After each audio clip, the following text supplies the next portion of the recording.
This is acceptance.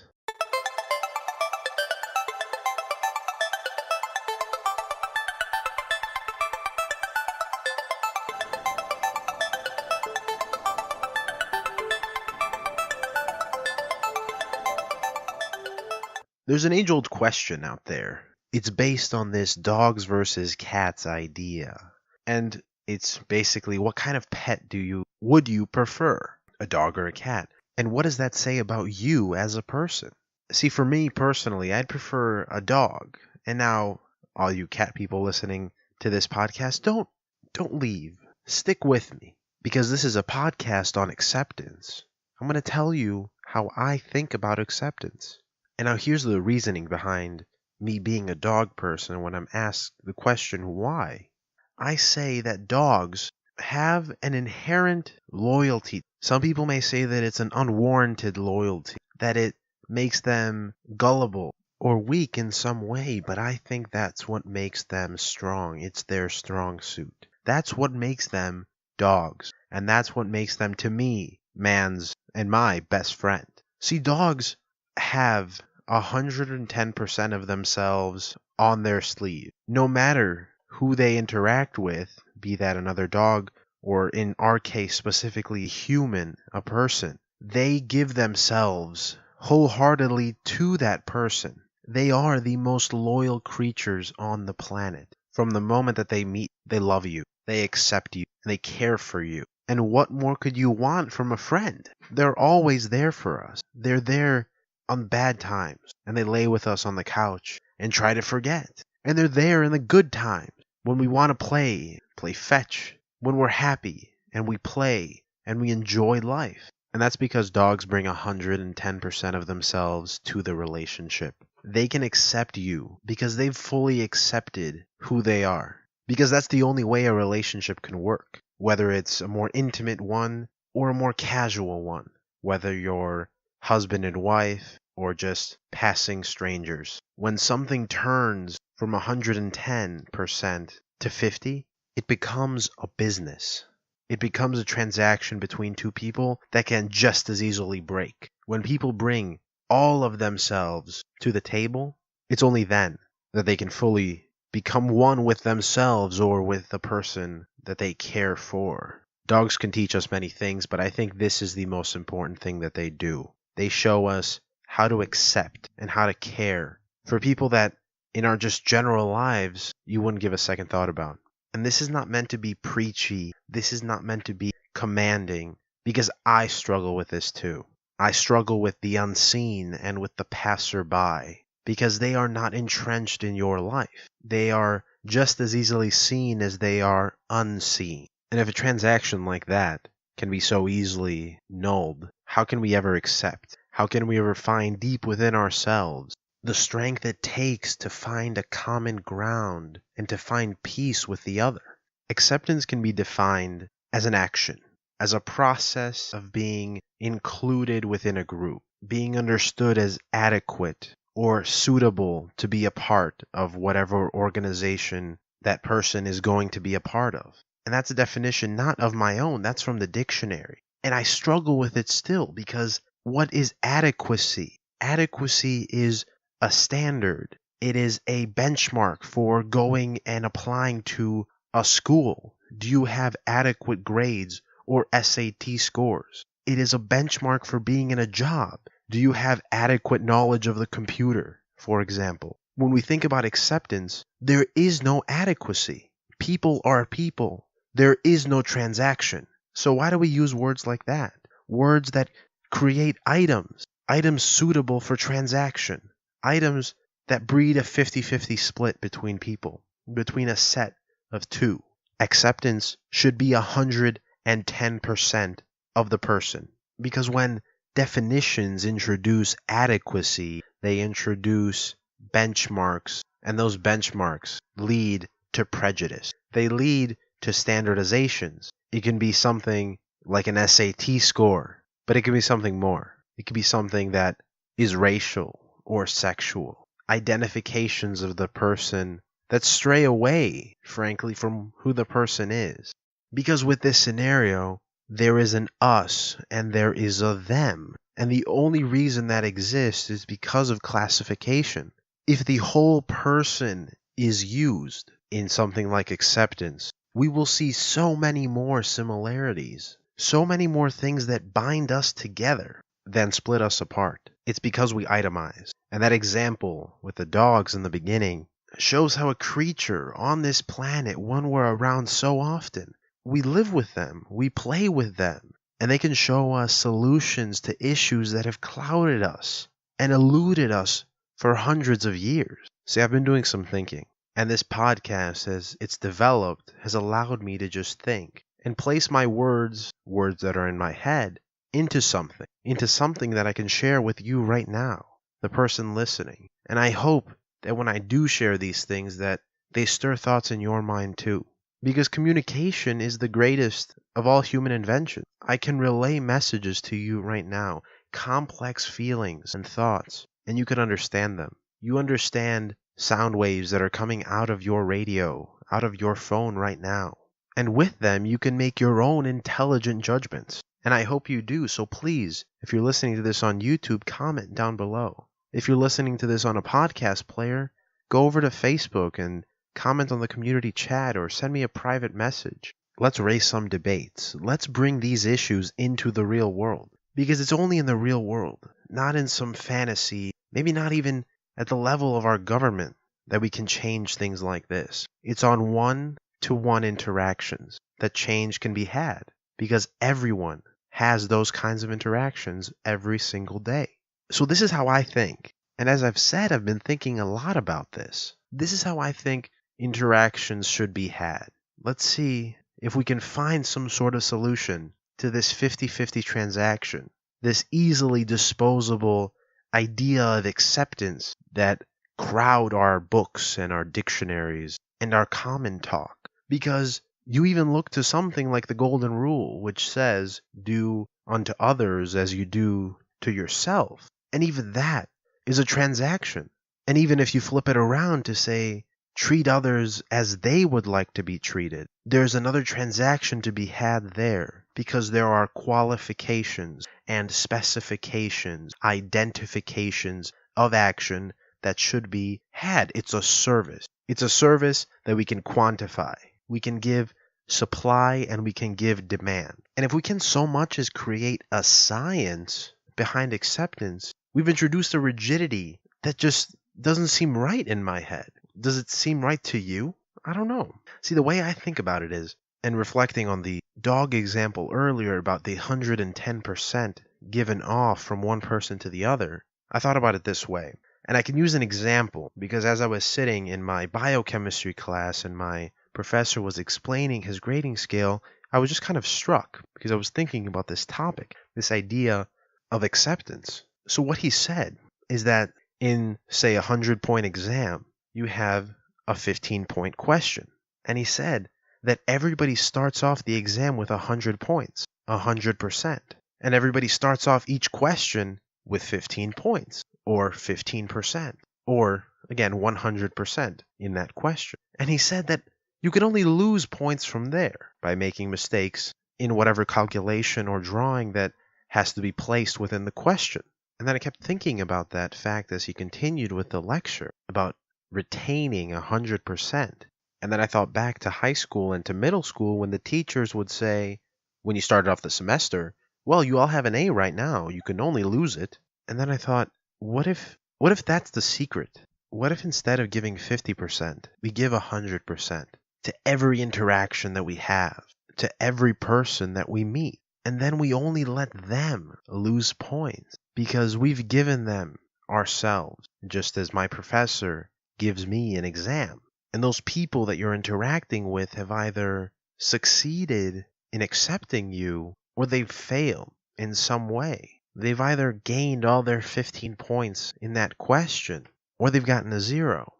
And see, again here I'm relating it back to numbers, which is why I struggle with this idea. But then I think, is that the only way we can truly, as a people, understand something like this? By quantifying it? Does that say something else about where we are or where our society is at? Is it too transaction heavy? I'd say so. And if you say the same thing, how can we go about changing it? Well, with this example, acceptance through the delivery of 110% of what you are is judged by the other person's reciprocal acceptance. Because in this relationship, in this ideal relationship, there are no 50-50. Everybody brings all of who they are to the relationship, because why would you remove half of the person that you are to fit in a peg? And see, even with this fact, there are no ideal conditions in the real world, because this is a theory based on the real world. So people will fail at this exam. And only you, as a person delivering all of what you are, can determine how many points they can lose before they've lost you. My biochemistry professor has the passing grade of a C at 60%. What is your passing grade? How much can a person wrong you until you cannot accept them anymore? Well, if this is a stranger, they can't, because those two strangers haven't had the chance yet, the chance to try and win your acceptance. They haven't taken the exam. This idea then discourages ill action, or a better way to put it, ill judgment on the part of one person, one individual, judging another, and through that judgment, relinquishing any chance of acceptance that that person may ever have. What I'm trying to formulate in my mind is a way to prevent that prejudice that may be had. A method, some sort of guideline that can be used for acceptance. And here, because I don't think I've made this clear, when I'm saying giving 100 or giving 110% of yourself, what I'm referring to is your independence in regards to that 50-50 relationship where the two parties are leaning on one another. Each party is bringing something to the table and they're benefiting from that transaction. When you're giving 100% of yourself, you are already independent and you've already accepted yourself for who you are. There are many theories for things like personality. What I like to think, what I think the person really is a mosaic. A mosaic features little pieces. They could be rocks or little piece of tile, and together, one by one, they make a piece of art. In the very same way, we each have little pieces of ourselves, pieces like our likes and our dislikes, our mannerisms and the things that we yearn for. All those make up the person. And when you pull pieces out, when you remove the parts of a mosaic, you lose the artwork. So I think this is a better way to look at it. When you're giving 100% of yourself, you are a complete piece of art. And you've accepted that you are a complete piece of art. That acceptance piece we'll highlight in a little bit. But while we're focused on the artwork, we can see that in a relationship, no matter what the relationship is, two pieces of art that complement each other, that stand together in a museum, are much more beautiful than two pieces of art cut in half and stitched together. Because when you remove pieces of our mosaic, when we are cut down from that 100% to the 50, we lose half of the art. We lose half of the beauty that is us. And for what? Because this relationship that you enter, you're only getting half of the other person too. This would work if we were identical in every single way. Our likes, our dislikes, our mannerisms, our goals. We were some sort of cloned person. But we're not. We're all different. We are all beautiful pieces of art. We are mosaics. And when you smash a mosaic in half, you can't put it together with another one. Two mosaics, however, look great in a garden. They're placed side by side. When they complement each other in terms of their style and their content, they look good. So when two people who are giving 100% of their mosaic to each other, when they complement each other, they have truly accepted one another. And here, a little bit ago, I mentioned about the acceptance of the self, because for this to work, the person needs to accept himself first. Because if you yourself don't know what 100% is, how can you give it to somebody else? Acceptance of the self can be relayed back to that mosaic example. If we understand that we are not just one thing or one piece, then we can grow ever stronger. See, the issue nowadays is that people become entrenched in things. And I feel it myself too. Things like university, for example, because you dive so deep into your studies. And at least I feel that I may lose myself in the work. in the major, in the goal of what's coming after in terms of work or some career. And when you do that, you lose the mosaic. It's as if you've taken a bucket of paint and spilled it over these little pieces and just wiped them away. All you see, all that life is whatever that paint represents. My example featured university, but it could be something else, something that drives people. And they don't necessarily have to be bad things. They are things that we just obsess over, and through obsessions we lose ourselves. So here is my reasoning. Here's what I think should be done in terms of the mosaic that is our life. I've tried to incorporate that example. I've tried to make things parts of my life. It doesn't always work, but by doing so, it makes it easier to wipe away the things that don't work. And my reasoning for this comes mainly from the art. In the process of making a mosaic, you use little pieces, like I said. It could be little pieces of rock.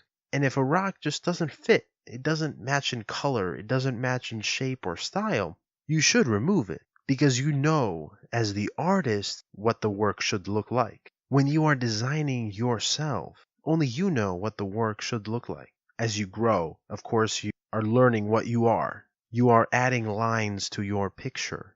And as you keep growing, older and older, those lines start to intersect and make something. Your vision of the perfect piece of art. And then once you know what your mosaic will look like, what you want to be, the person that you are, it's very easy to remove pieces that don't fit with the work, if they are pieces. Because remember, we can't obsess over one thing, one aspect of our life, as it clouds the rest of the art. And I say this casually, but it doesn't come casually at all. There are things that people can't help but stress over, and it's natural to do so, because you can't help it based on the environment or some other pressures. They could be internal or external. But I think if we try to make things pieces of our lives, because in that way, you can easily remove the parts that are hurting you. And when you do that, you've crafted your magnum opus, your life's work. You've crafted you.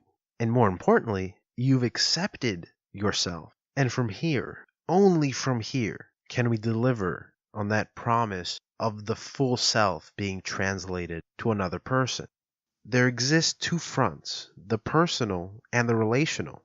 And once we win that battle for acceptance at home in our own heart, we can share that victory with other people. And that's the way the cookie crumbles, at least in my eye. Well, let's not end it that way. We have to end it on a stronger note than that. This is an episode about acceptance.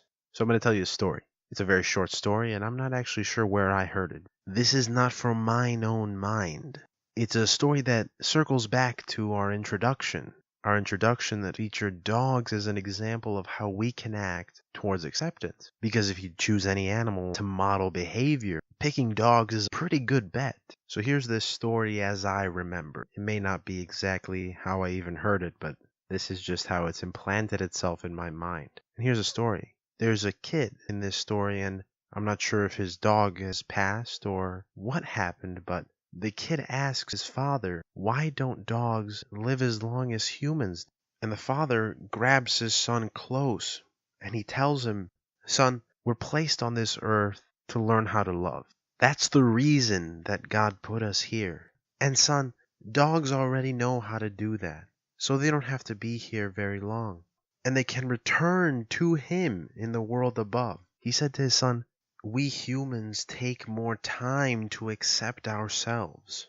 And so we take more time to take care and accept other people and to understand what love is. And then he grabs his son more firmly and he says, that's why we grieve over these creatures that grace our lives for such a short period of time. Because they can teach us how to be the best version of ourselves that we can possibly achieve, that we can possibly hope for. And in every sense of the word, this is acceptance. Thank you for listening to an episode of This Is, a podcast series from the Logues, where there's always an episode for that. Please like, please follow, please subscribe, and listen to us anywhere you find podcasts. Go and check out our store now. Get yourself some awesome swag from the Logues. Get a transcription of the episode by listening on YouTube. And above all, remember to laugh a little.